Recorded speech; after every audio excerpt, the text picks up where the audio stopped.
Hi, I'm Karina Stone and welcome to your local midweek news and weather segment, brought to you this week from the Warbuton Trail Bridge in Lilydale, only on Yarra Rangers Life TV. In the Ferntree Gully Mail this week, local truck driver Dave Lynch was lucky enough to narrowly avoid a 3-car pile-up on Warbuton Highway in Launching Place on the 12th of February. Mr Lynch, from Bayswater Mitre 10, captured the terrifying footage on his dash cam as he managed to weave through 3 vehicles seconds after they collided in front of his 8-tonne truck. Mr Lynch has been praised for his expert driving skills, and speaking about how he managed to avoid the other cars, he said, "I've been driving long enough to know that you don't hit the brakes on wet roads, you just steer the truck around them if you can," which is exactly what he did. Mr Lynch was understandably shaken after witnessing the collision, especially after pulling a toddler out from one of the vehicles. But thankfully for all involved, no one was seriously injured. In the Mount Evelyn Mail, Alex Maisie from Callista has been nominated for an award as part of this year's Young Achiever Awards for his dedication to protecting and observing the lyrebirds of Sherbrooke Forest. Alex has been studying the lyrebird since he was a child, joining the Sherbrooke Lyrebird Study Group when he was only 11 years old. Alex says that lyrebirds are vitally important to our ecosystem, and without them, the state would look entirely different. They help influence seedling growth, promote germination, and overall help shape our forests and the wildlife that live there. Alex has been nominated for the Environmental Sustainability Award, and we'll find out if he's won during the ceremony on May 10th. This week in the Mountain Views Mail, Eastern Health announces its annual Closing the Gap Family Sports Day, which will be taking place in Healesville again this year on Sunday the 3rd of March. The aim of the Sports Day is to raise awareness about closing the health gap between Aboriginal and Torres Strait Islander people and our non-Indigenous community. The event showcases some of the best Indigenous sporting talent in Melbourne's East, with Indigenous and non-Indigenous locals from the community taking on professionals from Eastern Health in their annual football match. There will be plenty of entertainment on the day, including Aboriginal dancing, jumping castles, a petting zoo, giveaways, show bags and much more. So make sure you come on down and bring the family along to the Don Road Sporting Complex on March the 3rd. In the Rangers Trader Mail this week, a GoFundMe page has been set up for a Menzies Creek family after a fire destroyed their home last week on the 15th of February. Family friend Tyler Smith set up the page for the McGowan Moore family without their knowledge, knowing that they would be reluctant to ask for help. But thanks to our generous community, the page has already raised over $10,000, with hopefully more donations to come.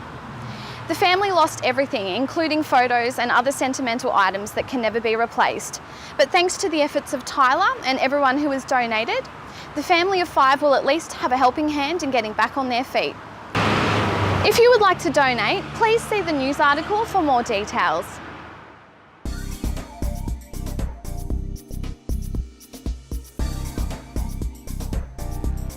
And if you'd like to, of course, to support the work of Yarra Rangers Life TV, just like those guys up there, gardenexpress.com.au, Australia's largest online nursery, send us an email to yrlife.tv@gmail.com. It's cheaper than you think.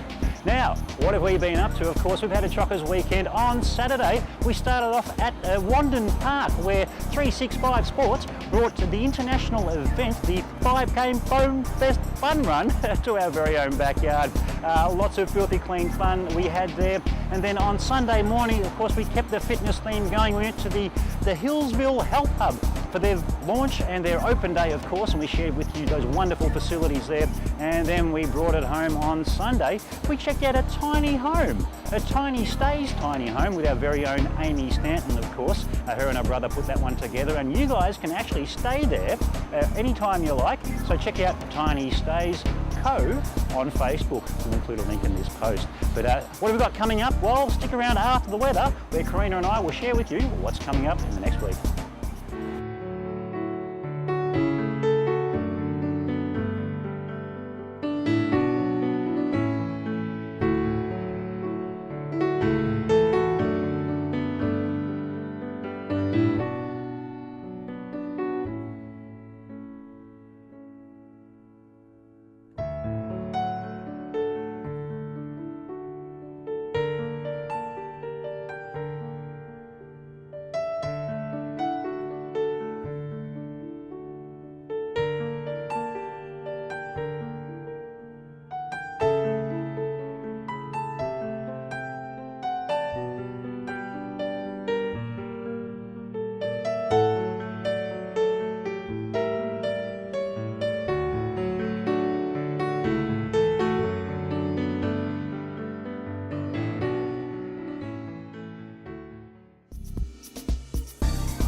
So what's coming up this weekend, Pat? We've got a lot going on. Absolutely. As always, there's lots happening in the valley and the ranges. Tonight, on Wednesday, we're back at the Wandin East Recreation Reserve for Wandin Rotary's Classic Custom Car and Bike Show.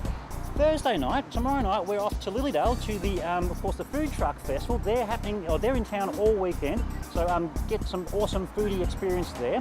Then on the weekend, we've got something very special happening on Sunday. We're here on the Warbuton Trail, especially in Wandin, where we're doing an interview with the organisers of the Walk With Me Ovarian Cancer fundraiser, of course. A very special and touching story to share there. And then on Sunday afternoon, we're going to bring it home with some fun at the Upway Billy Cart races. So lots on as always, Karina. Wow, another busy week. Another busy week, of course. And thanks to everyone involved in this week's production, of course.